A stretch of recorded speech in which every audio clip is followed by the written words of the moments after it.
Too often, finance leaders are expected to stay in their lane, managing numbers, forecasts, and budgets.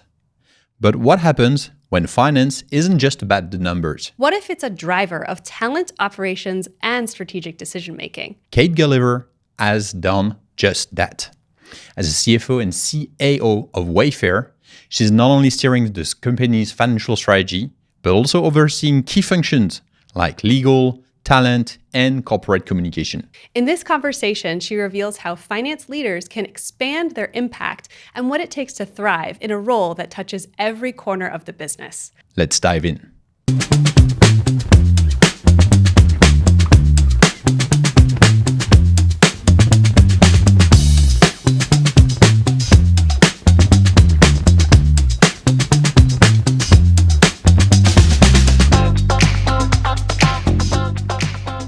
So Kate, welcome to the show. It's so exciting to have you here. Welcome, Kate. Thank you. I love being here. Thank you both. Kate, could you tell us a little bit more about who you are and what you do at Wayfair? Sure. So I have been at Wayfair for over 11 years. Wayfair is an e-commerce company. We sell furniture. I'm currently the CFO, but I have had a wide range of roles at the company. I started to run our IPO. So I actually started in investor relations. I did that for a few years. I ran a P&L for a little bit. At one point, I was our chief people officer. That's the role I've actually had the longest at the company. I did that role for 6 years. And then I guess it was 2 or 3 years ago, I stepped into the CFO role. And within that role, I lead finance, actually still our people function, legal, real estate compliance, and sort of corporate comms. Very, very cool. And I wonder, as the CFO role now, can you tell us a little bit more about kind of what the experience was moving from function to function? Did you have any doubts moving from one functional area to another? Did you face any kind of like friction moving to and fro? Any kind of interesting insights of what it's like to change your role within a company so significantly? Yeah. I mean, I have personally loved it, and it's why I'm still at the company. Because it has not only, so the company itself has gone through sort of a crazy period of growth since I've been there, which is very fun to sort of see that. But I've also gotten to have several different roles within the company. And doing each job, it feels like, you know, I'm starting something new every time, which there's a lot of friction. So that's not to say there isn't a lot of friction, but it has been, for me, highly enjoyable. I actually think more of the friction was externally. I think people thought every move was a little bit crazy. Particularly, so my background was originally in finance. I worked in private equity. I was an investor for many years. So first leaving that to go into the corporate world was just not something that people really thought made a lot of sense. Yeah. And then when I told people that I was going to, leave sort of the finance world to run the talent function, I think people thought that I had lost my mind, and that probably our CEO had lost his mind because I knew nothing about talent. So it was interesting. I actually think not that I felt, it's easy in retrospect to go and say, oh, I had such conviction every time I changed jobs. No, it creates a great story now, but not at the time. Right. But I was excited each time. And it was more externally where there was a little bit more noise. That makes tons of sense. So you kind of followed that passion. I love that. I really love that. It's so interesting what you said about it. We had tons of questions around the role, around people, and how does that fit with the financial. But before we do this, something we wanted to come back on was the fact that you started on investor relationship, if I'm not mistaken. Yes. And how does that help you looking at the global company? And, as you start, is this a special position that helped you later in the job of having this outside view on the company? Unquestionably. Okay. So I came into to Wayfair about 9 months pre our IPO. Actually, my first day on the job was the first day of what's called the Banker Bake Off, where the banks all come in and pitch you to run the IPO. Oh, wow. So everybody, all the, you name the bank, they're in there and they're just telling you why they should, run the process, and they're going to be the best bank to take you out. And so I really, for the first 9 months I was there, my role was entirely around preparing the company for the public offering. And as part of that, you get to help craft what the company's public story is going to be. And in doing that, I got access to everybody within the company because I had to understand, what were the metrics that we were going to show. By the way, 11 years later, there's metrics that we decided to show then that now I'm like, oh man, why did I come up with that metric? It's an awful metric. What idiot put that in place 11 years ago? Unfortunately, it was me. But part of the process is you write what's called the S1, which is your offering memorandum that you put out as part of the process. And writing that was probably the best way for me to learn the business. And I loved that. I mean, I had to learn every part of the company as a result. And so I got to meet all of these leaders across the company. And it really helped me understand how Wayfair operated and helped me really grow to love the business because I, was able to identify what we were doing that I felt was unique to the business. That's so cool. It also resonates a lot with something we've heard from multiple CFOs about coming into the CFO role and sort of the process around that. What we've often heard from multiple CFOs is don't come in and execute at the operator level right away. It's so much more fruitful to kind of observe and understand the company and understand the stakeholders, speak with everyone and kind of get a lay of the land and build that trust before going in. So it's very interesting that in doing this task, you got to do exactly that. You got to speak with all of those stakeholders and build kind of that thesis of the company and your understanding of the company, which is incredible. Oh, absolutely. I mean, again, none of this was, it's not when I joined the company that I planned someday I was going to be this, none of this was planned. Right. But in retrospect, looking back on it, it's an incredible foundation. Yeah. And, I spent 8 years at the company, 9 years before I became CFO. And so I knew the business, not even in the finance seat, right? So I knew the business very well operationally and commercially before stepping into the CFO job. And I think that makes you a much better CFO over time if you can have the opportunity to do that. Yeah, that makes total sense. So how do we move from investor relations to people? Yes. It is so odd. And by the way, by far, unquestionably, the best career move I've ever made in my life. I loved it. I loved running the talent function. So when I joined the company, as I said, the company was much smaller scale, and we didn't have a fully developed sort of people function at the time, although we had some very talented people working on talent acquisition and talent management. And I'll never forget, I was with the CFO of the company, and he was telling me how he had been talking to the CEO, and they realized they needed somebody very strategic in a chief people officer role, which had not yet even been created. And they were, he was like, do you know anybody?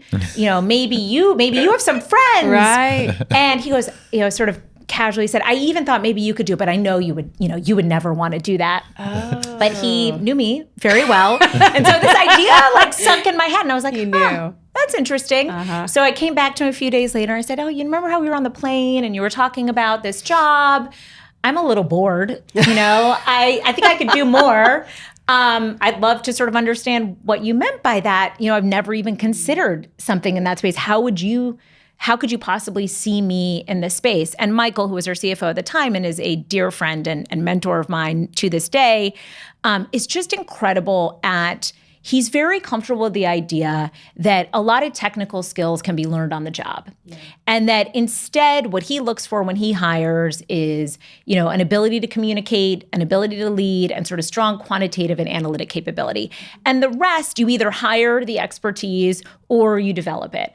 So he was not fussed at all that I didn't know the legalities of talent and sort of the ins and outs. And what he focused on were, skills that he thought I had that would be beneficial to the role and beneficial to him. Mm-hmm. Then he suggested that I talk to the CEO about it. Our CEO is our founder. He still runs the business today, Neeraj. And I'll never forget what he said to me, which was, the most important thing I think about all day is, do I have the right people in the right roles? And at that stage, his view was that our number one limiter on growth, and at this point we were growing, 50, 60% a year, was not having the right people. Mm.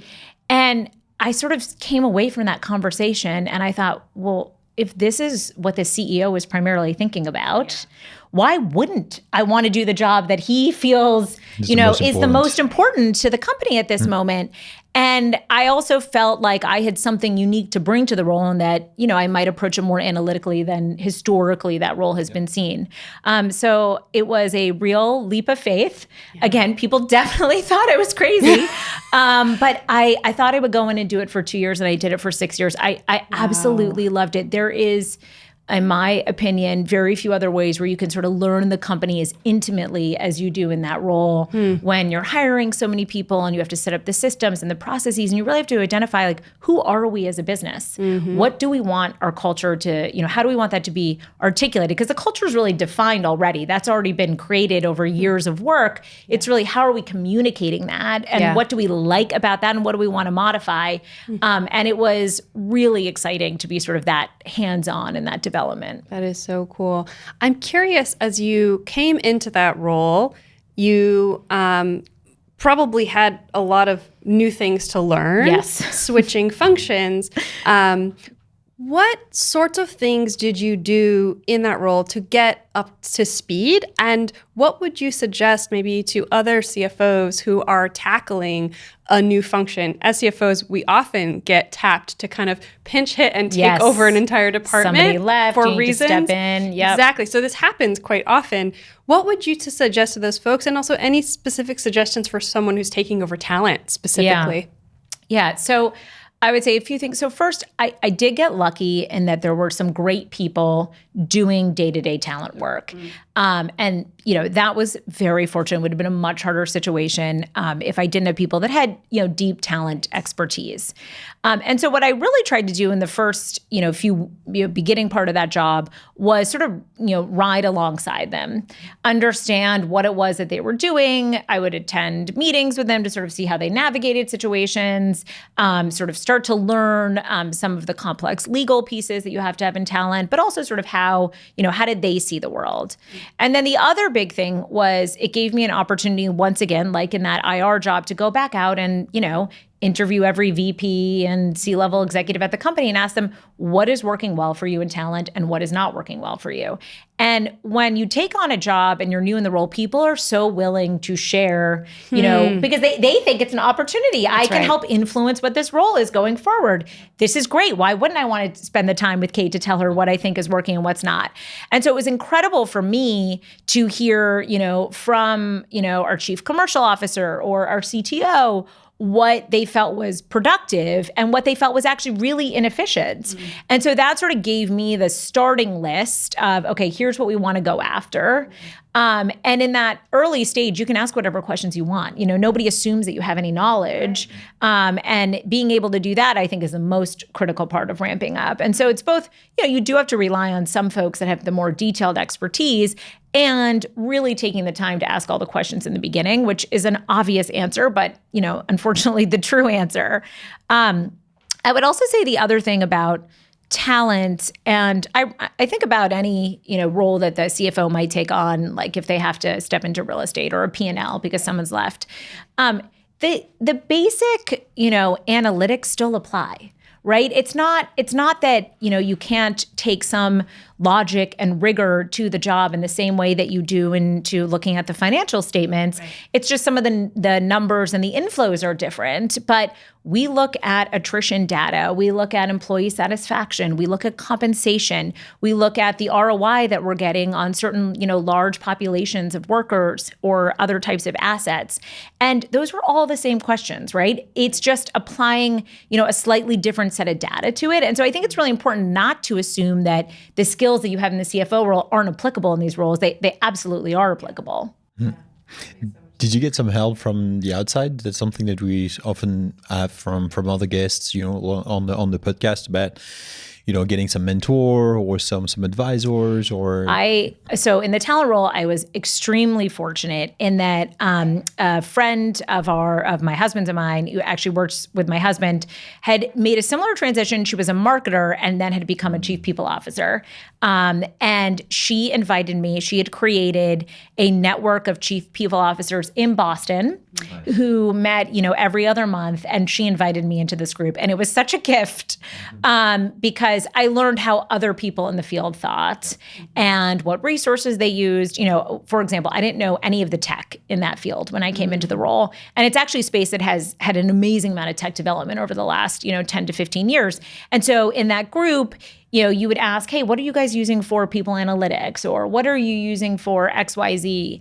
And it would just be a way to start to develop and build my own network, which would have been hard to do without that. So I think that is a very important piece of ramping up in any new role. Yeah, we talk a lot about like this network effect, and also the importance for finance leaders to go out and seek those groups, because sometimes it's just, you feel it like you are owning the truth by just digging further in the numbers or digging further into your own process. But sometimes the answer is just right outside when you ask to someone else. And the CFO job can be a little lonely, right? Yeah. I mean, often you're responsible in a way that many others are not. You have to own the problem. You often know and see things before maybe others in the organization do, particularly your peers sometimes. And so I think it can feel a bit like you're on your own island, to your point. I think that's a great point. And being able to pick up the phone and not share the particulars, obviously, but at least sort of, talk through high level with somebody. Hey, have you ever experienced X, or how are you structuring Y? I think is very important. Yeah. Also, I love your point about when approaching a role in new function, thinking about expanding that network to now include professionals who can help you with that new function. Oh, absolutely. Right. Yeah, As yeah. like another step of what you will do, adding to your personal board of directors. So you then moved to the CFO position. Was that the first time as a CFO? Oh, yes. Yeah, no.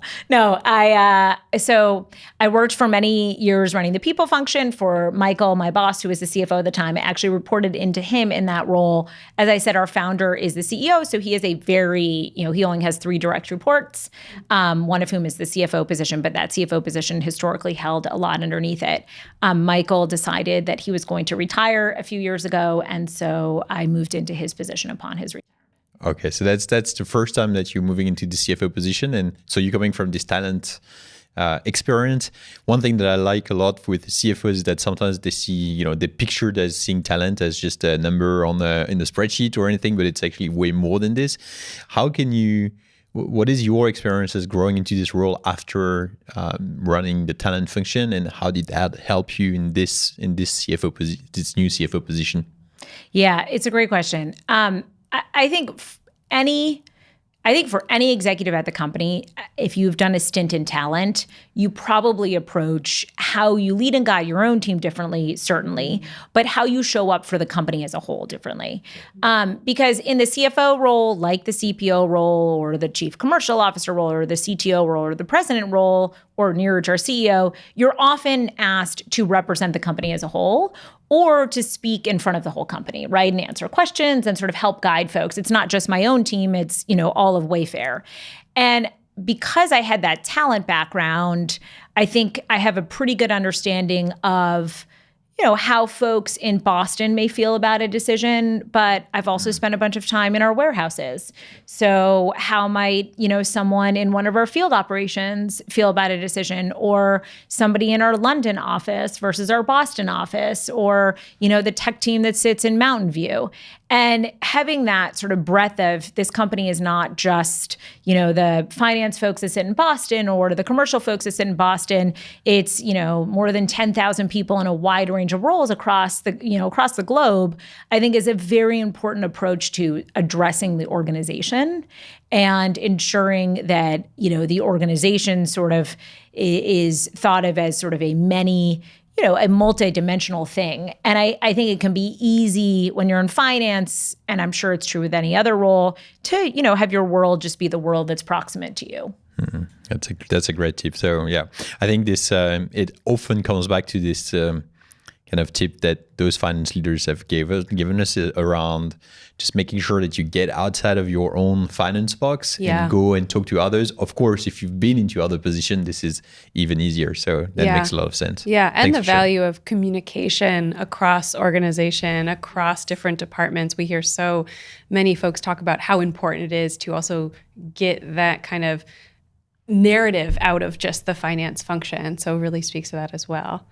Very cool. Still to come on this episode. Yeah, people are watching you, right? And they're paying attention to what you're saying and what you're doing and how you show up at work. Yeah. And I think, there are times where I probably wish I showed up less authentically than I sometimes do. My team definitely knows when, things are spinning a little bit out of control. The hypergrowth era is over. This is the age of profitable, sustainable growth. Remember a few years back when securing investment seemed so easy? Today, not so much. Interest rates are up, valuations are down. Money is scarce, and it doesn't come cheap. You need to stand on your own 2 feet.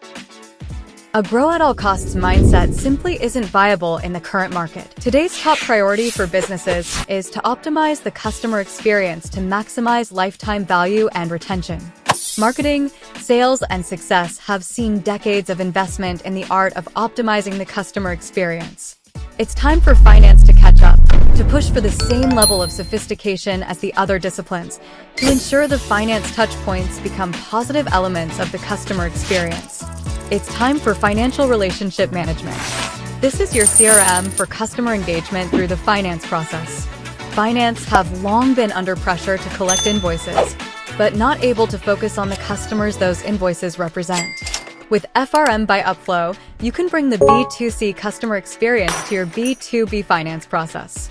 We've taken a completely new, customer-centric approach that'll set your business free. In fact, we are so confident that we underwrite the value of FRM difference through our unique money-back guarantee. If Upflow doesn't deliver at least double its cost in savings, you get all your money back, no questions asked. Faster payments, better customer relationships, and fully realized growth potential. It's time your finance function embraced the change. Enjoying today's episode? Don't forget to subscribe on your favorite podcast app and tell a friend about the show. Now back to the episode. So I think you said earlier today that in the conversation that you sometimes know things before others know about it. I think Wayfair announced a big change yesterday. That was released. Wayfair verified. Wayfair verified. Can you tell us just in a few words so that people can understand what it is? And so I just have a follow-up we're question. excited about this. So we're a retailer, but at our core, we are tech enabled. Yeah. And what we're always trying to do is help on the storefront, help folks discover products. We sell millions of products. I'm sure, I don't know where you bought these from, but I'm sure we sell something very similar to this, if not this. In fact, we probably have several that are similar to this. And so the question for the consumer becomes, how do I know if this is a really nice, high quality chair or if I'm just getting a cheap chair? And by the way, maybe I just want the cheap chair, but how do I understand value? And Wayfair Verified is a way for on the storefront, so the web experience, for you to understand value. These are products that are tested by our merchants. They're actually, we often film, we would film somebody sitting in this chair, describing it, showing how tall the chair is relative to the average human's height, that kind of thing. And then these are products that we know will ship easily to you. They do not arrive damaged, all of these things that we've checked on Wayfair Verified. So then you're on the storefront, you're searching, you're looking for sort of a barrel chair, and you can look for the Wayfair Verified product. And so it just helps distinguish across all of the wide range of products in the marketplace. It really helps the consumer know, hey, that's a product that Wayfair trusts, and it has the Wayfair stamp behind it. Yeah.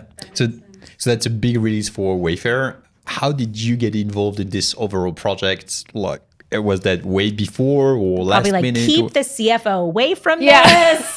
When did you know? We don't want that. One of the things I love about Wayfair actually is, although we're a large business, the overall operating team is actually pretty small, and so I think Neeraj, our CEO, does actually a great job at all of these things are sort of talked through at the leadership team level.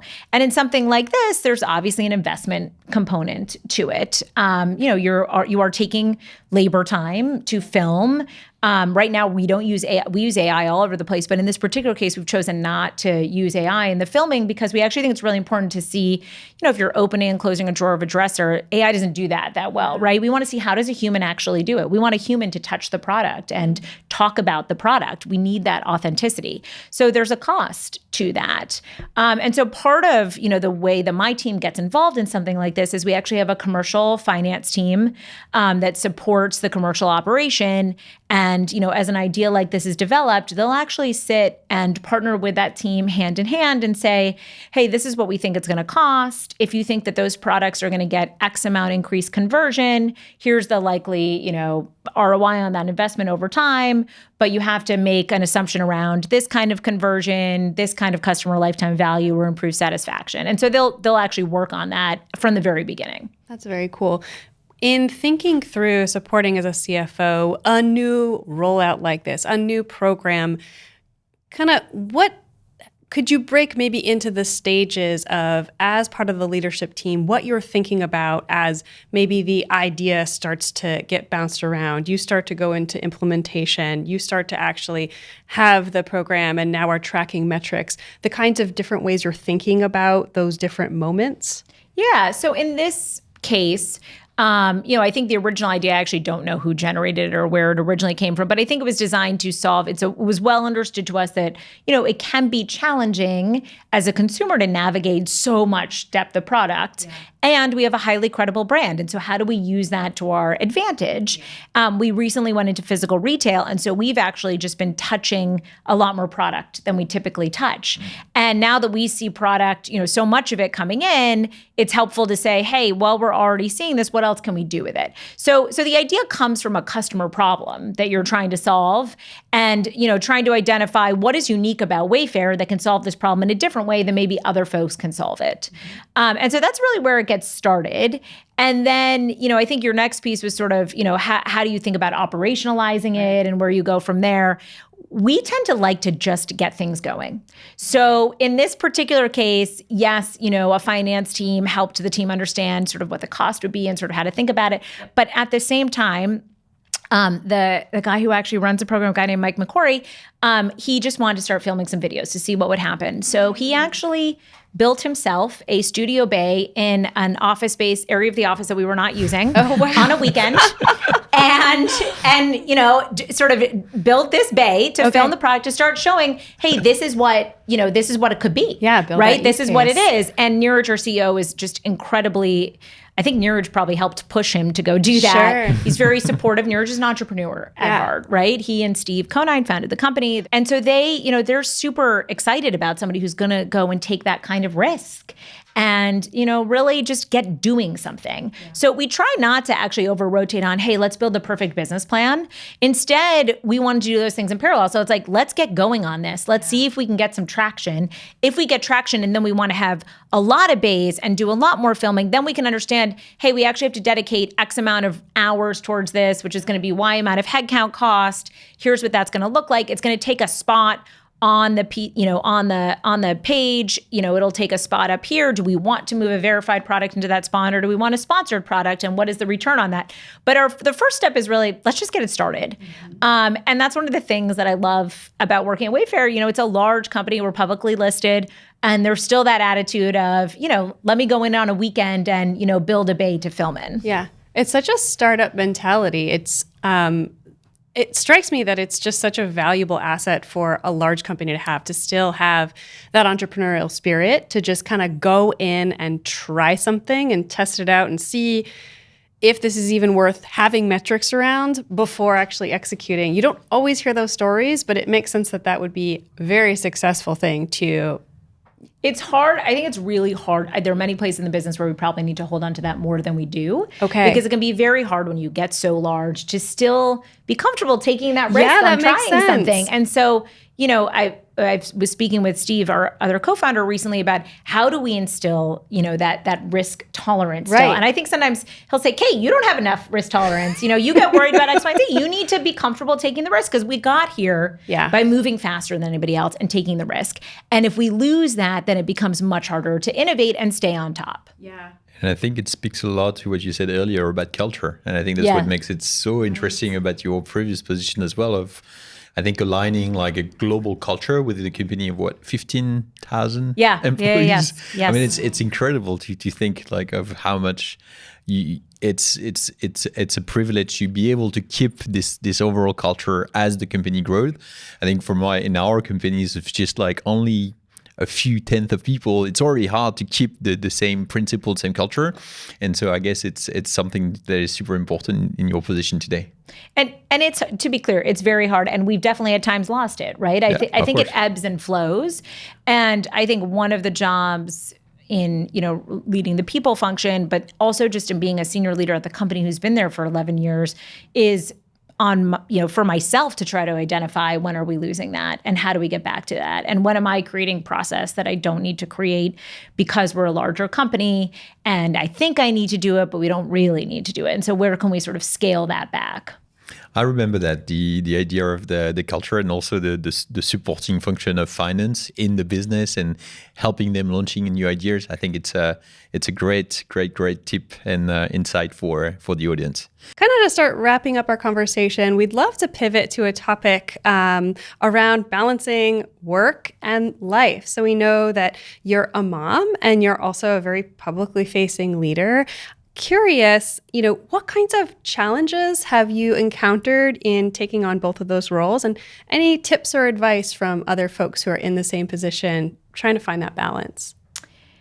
I'm pausing because there is not a balance. I have 3 children. They are 10, 8, and 5. And my husband also works very full time.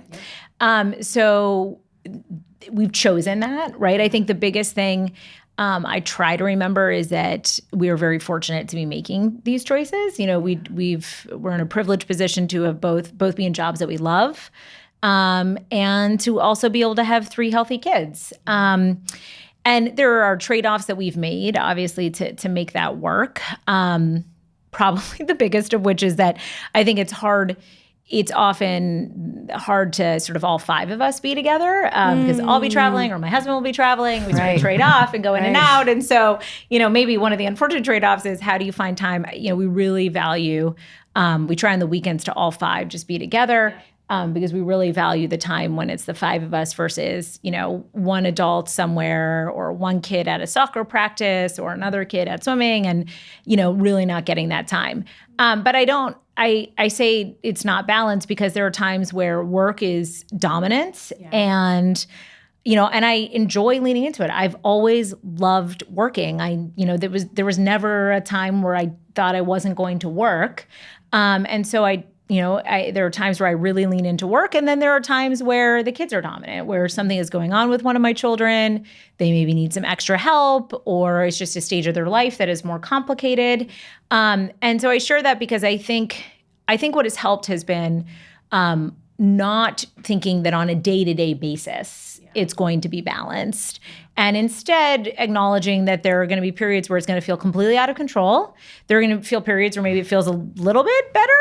And there are going to be times where it feels like I'm swinging from one side to the next. And that's okay because it usually does pivot back. That makes it. It's so funny. I feel like when dealing with these issues, so often, in addition to whatever grief we might feel from certain challenges, we give ourselves additional grief from facing the challenge itself, from the fact that we can't be. So I love kind of that permission to, it's okay if you're not doing it all great all at the same time. You kind of pivot back and forth. It is hard to acknowledge that in the moment. There are definitely moments, but I think, being able to say, yes, I'm going to be really great at this thing today, and I'm probably not going to be great at the other thing, and that's okay. Yeah. How do you find, we all kind of have lives and we all have work. What do you think about, maybe even also from your background now in talent, that you do for or that you expect from colleagues in helping each other kind of retain that balance and maintain, thriving lives in both aspects? Yeah, that's a great question. I really feel fortunate to be surrounded by a lot of colleagues who have, rich lives outside of work in addition to work, but they're incredibly dedicated to what they do. But they're also very comfortable talking about, this weekend I, did X with my kids, or I did this, I'm a really big dog parent and I did that with my dog, or maybe I'm taking care of my parents, my, older parents, and here's what that looks like. And so I love it when I really like to get to know my team. So I love it when people show up at work and, they actually talk to me about their kids or where they're going to school. When I first went in to interview at Wayfair, I met Michael, the CFO at the time, and I'll never forget, we were in the middle, it was evening because I was in another job and I didn't want them to know I was interviewing anywhere, so I met him at like 7 p.m. at night at the office. And we started this interview And within 5 minutes, his phone rang and he picked it up and he said hello briefly to the person on the phone. He put it on pause and he said to me, "I'm sorry, this is my son and he's trying to go to sleep and I need to talk to him for a few minutes and then I'll come back in." And so he left. He went and talked to his son and then he came back in. And at that point, I didn't even have any children, but I knew that that was the kind of person I wanted to go work for, somebody who was incredibly dedicated to his career, unbelievably talented at what he did. He's been a public company CFO multiple times, but his kid still calls him at 7 p.m. at night when he's out of town to talk to him. And I loved that. And I think I try to role model that a little bit. I'm not sure I do it as well as he did, but at least to show, I talk about my kids a lot. And they, on Friday, a colleague was in the office and his son came in with him for a few hours. And, it sort of hung out and was coloring in the area. And just so that people can feel that actually they can bring their whole selves to work. And I think that's the bottom line, is that the workplace we spend a lot of our hours in the office. Yeah. And the workplace is a much more enjoyable place if people can bring their authentic selves in. And if they can, bring who they are outside of work into work some. And for me, that has made the experience at Wayfair much more enjoyable than it otherwise would. And I feel very fortunate to, be working for folks who embrace that and encourage that. And I try to do that a bit with the folks on my team. That's such an incredible answer. It's so important to be able to bring your full self to work. It reminds me of one CFO we chatted with recently who was speaking about kind of the benefits of morale in the workplace. And it was Ilana Esterich, she's the CFO of Planned Parenthood. Yeah. And she spoke about that from her experience leading troops in the military, talking about, an army runs on its stomach and how important it is to get letters from home that, so often we think of these softer things as sort of like, oh, it's the fluffy stuff on the side, but it is essential to having a team that runs well to consider sort of their ability to bring their authentic self to work and have that morale. And again, back to the culture of the company. And I think what is interesting as well is that oftentimes we see CFOs as just the number crunchers on the side and stuff. And what you're saying here, which I know, and we know, but it's also important to remember, is that we are, as CFOs, as finance leaders, participating in